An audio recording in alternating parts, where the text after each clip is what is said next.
எப்படி இருக்கீங்க? எல்லாரும் சந்தோஷமாக ஆரோக்கியமாக இருப்பீங்கன்னு நம்புகிறேன். இன்றைக்கி நம்ம vlogல என்ன பார்க்க போகிறோம் அப்படின்னா, ஒரு ஒர்க்கிங் உமனாக இருக்கீங்க அப்படின்னா, நீங்கள் இப்போது ஃபாஸ்ட்டாக நம்ம மார்னிங்கே ஏதாவது நான்வெஜ் செஞ்சு எடுத்துகிட்டு போனோம் அப்படின்னா, இந்த மாதிரி ஒன் பாட் ரெசிபி மாதிரி இதை ட்ரை பண்ணுங்கள்.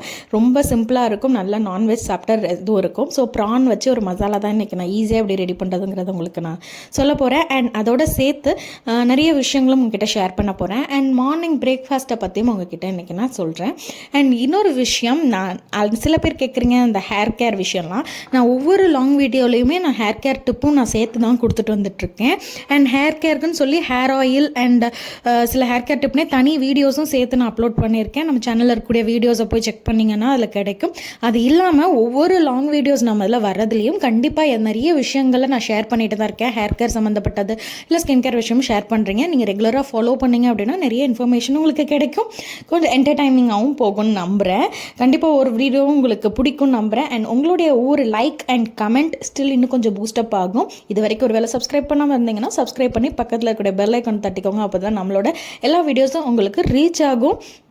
சரி, நான் மார்னிங் ஃபஸ்ட்டு எழுந்திரிச்சாச்சு. ஏஞ்ச உடனே நான் ஃபஸ்ட்டு என்ன செய்வேன் அப்படின்னா, இந்த மாதிரி இந்த பாதாம் முடிக்கிற வேலை தான் முன்னாடி இருக்கும். பால்கார் வந்து இப்போலாம் லேட்டாக தான் வந்துட்டுருக்காரு. சரின்ட்டு பால் எடுத்துகிட்டு வந்துட்டு அதுக்கப்புறமா ஒரு பக்கம் பால் வடிகட்டி தான் இது பண்ணுவேன். நீங்களுமே காய்ச்சிறப்போ பசும்பாலாக இருக்குது அப்படின்னா வடிகட்டி வச்சு அதுக்கப்புறமா பாலை ஃபில்ட்ரு பண்ணிவிட்டு காய்ச்சுங்க. பிகாஸ் அதில் கண்டிப்பாக ஏதாவது டஸ்ட் எல்லாம் இருக்கும். பால் மேனுவலாக தான் கறப்பாங்க இல்லையா, அப்போ நிறைய டஸ்ட் எல்லாம் விழும். ஸோ அதுக்காக இந்த மாதிரி நான் வந்து இந்த வேலை பார்த்தேன். ஒரு பெரிய விஷயம் என்ன இன்றைக்கி நடந்தது அப்படின்னு பார்த்தீங்கன்னா, வெட்னஸ்டே ஆக்சுவலாக இன்றைக்கி மார்னிங் வரைக்கும் நார்மலாக ஸ்டவ்லாம் ஆன் ஆயிருந்துச்சு. சடனாக என்ன ஆகிட்டு அப்படின்னா, நான் நான்வெஜ்ஜுக்கு பிளான் பண்ணி ப்ரான் வாங்கிட்டு வர சொல்லிட்டேன். ஆனால் ஸ்டவ் ஆன் பண்ணுறேன், சிலிண்டர் காலி. ஸோ அந்த டயத்தில் நம்ம சொன்னால் உடனே எல்லாம் சிலிண்டரை எடுத்துகிட்டு வந்து போட மாட்டாங்க, உங்களுக்கே தெரியும். ஸோ என்ன பண்ணுறது, வாங்கிட்டும் வந்தாச்சு ப்ரான். சரி, இதுலேயே நம்ம செஞ்சு தான் ஆகணுன்ட்டு இண்டக்ஷனை ஒரு இதை வச்சு தான் நான் அன்றைக்கி ஃபுல்லாகவே மேனேஜ் பண்ணினேன்.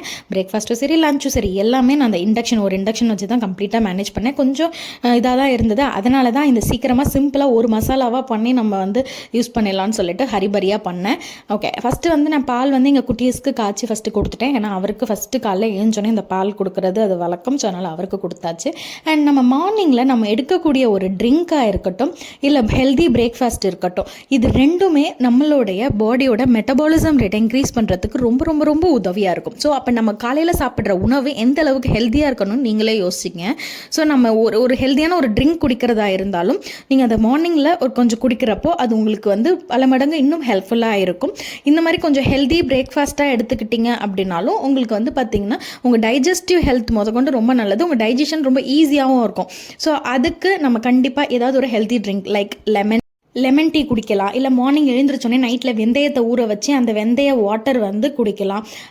நான் வந்து இன்றைக்கி என்ன ட்ரிங்க் வந்து நான் இன்றைக்கி போட்டிருக்கேன் அப்படின்னு பார்த்தீங்கன்னா, சொரைக்காய் யூஸ் பண்ணி தான் இன்றைக்கி ஒரு ஹெல்த்தி ட்ரிங்க் வந்து ரெடி பண்ணேன். இதுக்கு வந்து நான் மோஸ்ட்லி கண்டிப்பாக வீட்டில் நான் இப்போலாம் சொரைக்காய் வாங்கி வச்சிடுறது. இதில் மல்டிபிள் பெனிஃபிட்ஸ் இருக்குங்க. இதை நிறைய பேர் அதை விட்டுடுறோம். நம்ம வெறும் சமையல் பர்பஸ்க்கு மட்டும் யூஸ் பண்ணுறோம். நம்ம சமையல் பர்பஸ் இல்லாமல் ரெகுலராகவே வந்து பார்த்திங்கன்னா இதை ஒரு ஜூஸாக கூட நம்ம இந்த சொரைக்காவை ரெடி பண்ணி குடிக்கலாம். அந்த மாதிரி ஜூஸாக குடிக்கிறப்போ ரொம்ப ஹெல்த் பெனிஃபிட்ஸ் நிறையா இருக்குது. ஈவன் வந்து நம்மளுடைய பிளட் சுகர் லெவலை கண்ட்ரோல் பண்ணுறதுக்கு கூட இந்த சொரைக்காய்க்கு அவ்வளோ சக்தி இருக்குது. அண்ட் இதை வந்து நான் என்ன பண்ணுவேன்னா, இது பெரிய சொரைக்காய் இல்லையா, ஸோ அதனால் கட் பண்ணி இந்த மாதிரி பீசஸாக எடுத்துப்பேன். பர் டேக்கு எவ்வளோ தேவையோ அதுக்கு தகுந்த மாதிரி பீஸ் போட்டு வச்சு மீதியை வந்து நம்ம வந்து கண்டெய்னரில் ஸ்டோர் பண்ணிவிடுவேன்.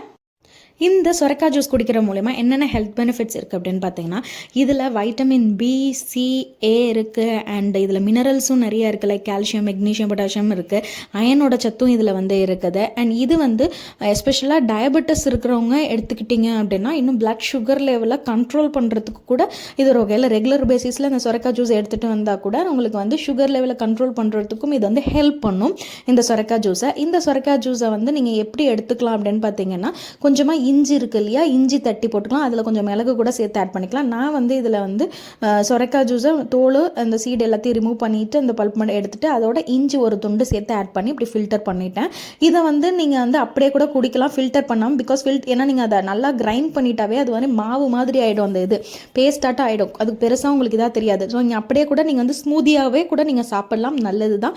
பட் கம்ஃபர்டபுள் இல்லை அப்படின்னா இந்த மாதிரி ஃபில்டர் பண்ணிவிட்டு நீங்கள் சாப்பிட்டுடலாம். ஸோ மார்னிங் இந்த மாதிரி நமக்கு ஒரு ஹெல்த்தியாக நம்ம எடுத்துக்கிறோம். நியூட்ரிஷனலாக இந்த ஒரு கிளாஸாக இருந்தாலும் இதில் வந்து பார்த்திங்கன்னா நியூட்ரிஷனலோட சத்து வந்து உங்களுக்கு வேல்யூ வந்து அதிகம். ஸோ உங்களுக்கு வந்து மார்னிங்கே உங்களோட பாடி மெட்டபாலிசத்தை வந்து இன்க்ரீஸ் பண்ணுறதுக்கு ரொம்ப ஹெல்ப்ஃபுல்லாக இருக்கும். வெயிட் லாஸ் பண்ணணும்னு நினைக்கிறவங்க தாராளமாக இந்த சொரைக்காய் ஜூஸ் குடிக்கலாம். ரொம்ப கான்ஸ்டிபேட்டடாக இருக்குது, காலையில் ஏஞ்சாவே மோஷன் சிக்னஸ் இருக்குது அப்படின்னாலும் இந்த சொரைக்காய் ஜூஸ் குடிச்சிங்கன்னா என்ன ஃபைபர் கண்டென்ட்னால உங்களுக்கு வந்து நல்லாவே உங்களுக்கு மோஷன் ஃப்ரீயாக போகிறதுக்கும் ஹெல்ப் பண்ணும். ஸோ நிறைய விதத்துக்கு இது ரொம்ப ஹெல்ப்ஃபுல்லாக இருக்கும். நான் வந்து வீக்லி ஒன்ஸ் ஆர் ட்வைஸ் இந்த மாதிரி கண்டிப்பாக நான் வீக்லி இது மாதிரி எடுத்துகிட்டு வரேன். ஸோ அடுத்தது பார்த்திங்கன்னா நான் வந்து மார்னிங்கே வந்து கண்டிப்பாக லஞ்சு சேர்த்து நான் மார்னிங்கே ரெடி பண்ணணும். குக்கரில் அரிசி வச்சு அதை ஃபஸ்ட்டு ரைஸ் முதல்ல ரெடி பண்ணிடலாம் அப்படின்ட்டு குக்கரில் அரிசி வச்சு இண்டக்ஷனில் வச்சுட்டேன். ஏன்னா கேஸ் அடுப்பும் இப்போ யூஸ் பண்ண முடியாது, சிலிண்டர் காலிங்கிறதுனால.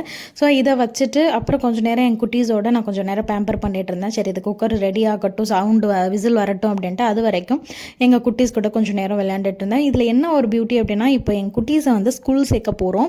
ஸோ மேபி நெக்ஸ்ட்டு விலாகில் வந்து அவன் ஸ்கூல் சேர்க்குற அந்த விஷயம் எல்லாமே உங்களுக்கு வந்து அப்டேட் பண்ணுவேன்னு நினைக்கிறேன். ஏன்னா இப்போ ஸ்கூல் சேர்க்குறனால ஸ்கூல் யூனிஃபார்ம்லேருந்து எல்லாமே வாங்கணும். இப்போ தான் பிறந்த மாதிரி இருக்குது, அதுக்குள்ளே வந்து 3 years ஆகிடுச்சு.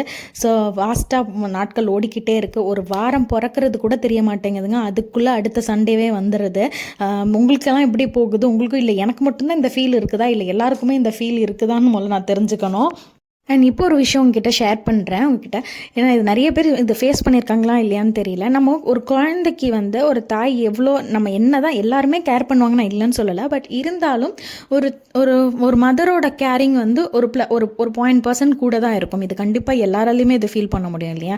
ஸோ அப்படி இருக்கிறப்பயுமே சம்டைம்ஸ் குழந்தை வந்து ஒல்லியாக இருக்குது, குண்டா இல்லை, ஏன் நீ சாப்பாடே போட மாட்டேங்கிறியா, ஏன் குழந்தை ஏன் புஷ்டியாக மாட்டேங்குது, இப்படியே நையின்னு ஒல்லியாகவே போயிட்டு இருக்குது அப்படின்னு சோ மெனி கமெண்ட்ஸ் வரும்ல. ஸோ இந்த மாதிரிலாம் நீங்கள் எப்போ ஃபேஸ் பண்ணியிருக்கீங்களா?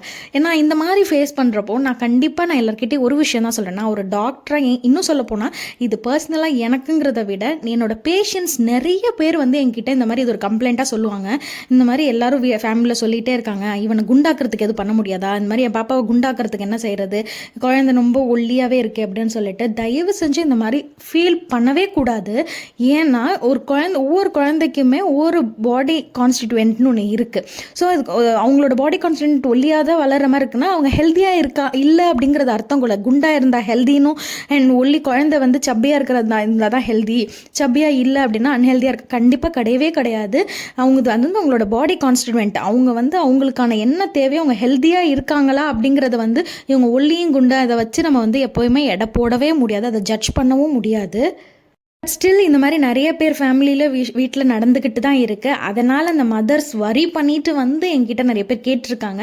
நான் உங்ககிட்ட சொல்கிற ஒரே வார்த்தை இது மட்டும்தான், நீங்கள் இன்னொருத்தவங்க சொல்கிறதெல்லாம் கேட்காதீங்க. நீங்கள் ஒரு அம்மா தான், உங்களுக்கு வந்து உங்களை விட உங்கள் குழந்தைய வேறு யாரும் கேர் பண்ணிக்க மாட்டாங்க. ஸோ அதனால் நீங்கள் உங்களையே சந்தேகப்பட்டுக்காதீங்க, நம்ம ஒழுங்காக கேர் பண்ணிக்கலையோ அதனால தான் குழந்தை ஒல்லியாக இருக்கோ அப்படின்னு சொல்லிட்டு. அப்படியெல்லாம் கிடையவே கிடையாது.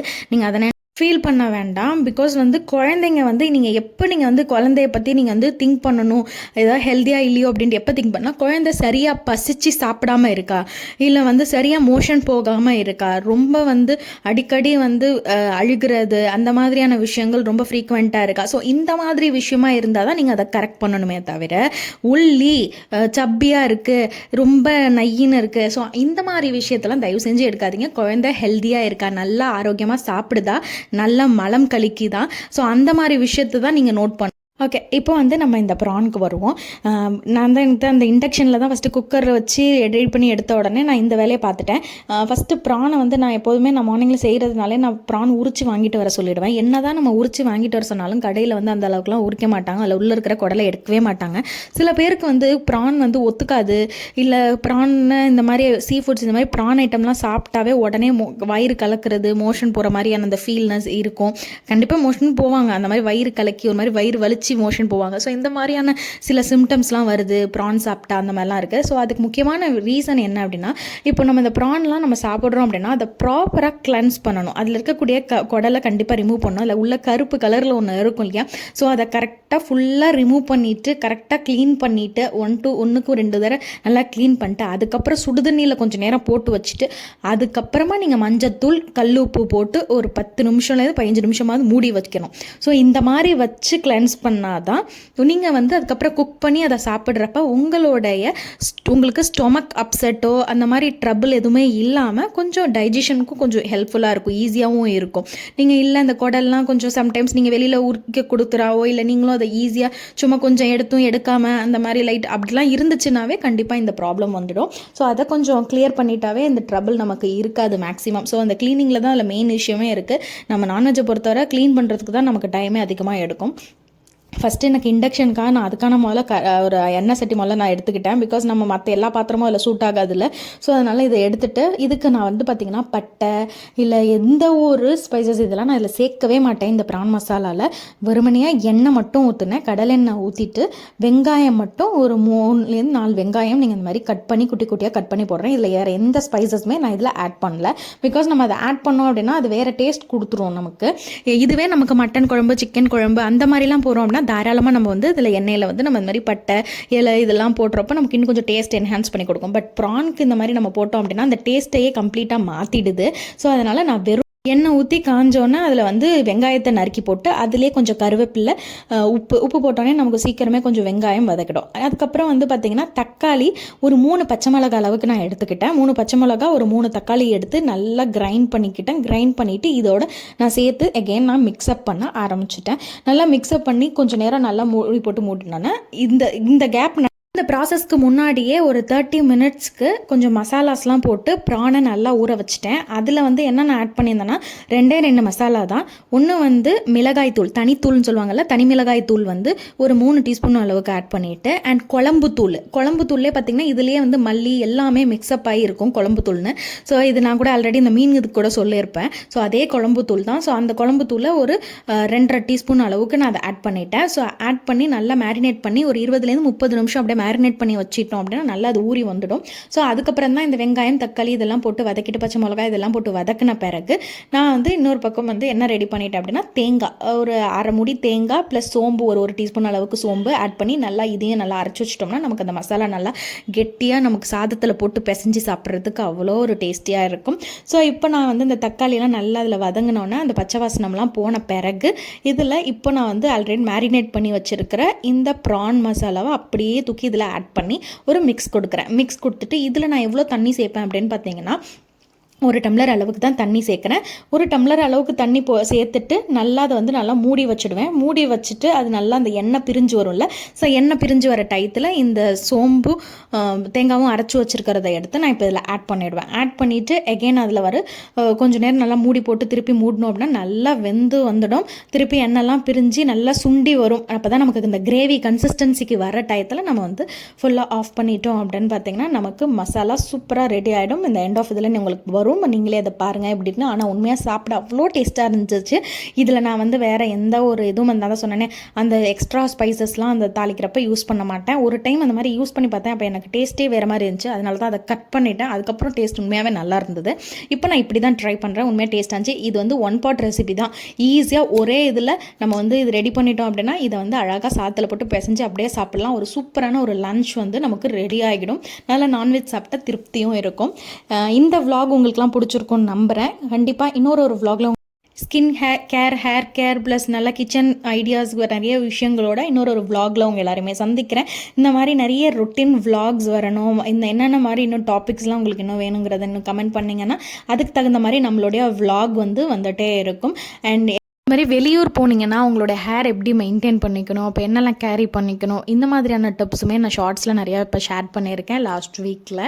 அதையும் செக் பண்ணி பாருங்கள். நீங்கள் வீட்லேயே ஈஸியாக ஒரு ஹேர் ஆயில் ரெடி பண்ணிக்கலாம். அடுப்பே பற்ற வைக்காமையும் ஹேர் ஆயில் ரெடி பண்ணலாம். ஸோ அந்த மாதிரி சிம்பிளாக நீங்கள் ஹேர் ஆயில் எப்படி ரெடி பண்ணணும், அந்த ஹேர் ஆயிலும் எஃபெக்டிவாக எப்படி இருக்கணும்னா அது நான் எப்படியெல்லாம் நீங்கள் ரெடி பண்ணுங்கிற விஷயத்தையுமே நான் ஒரு வீடியோவாக போட்டிருக்கேன்.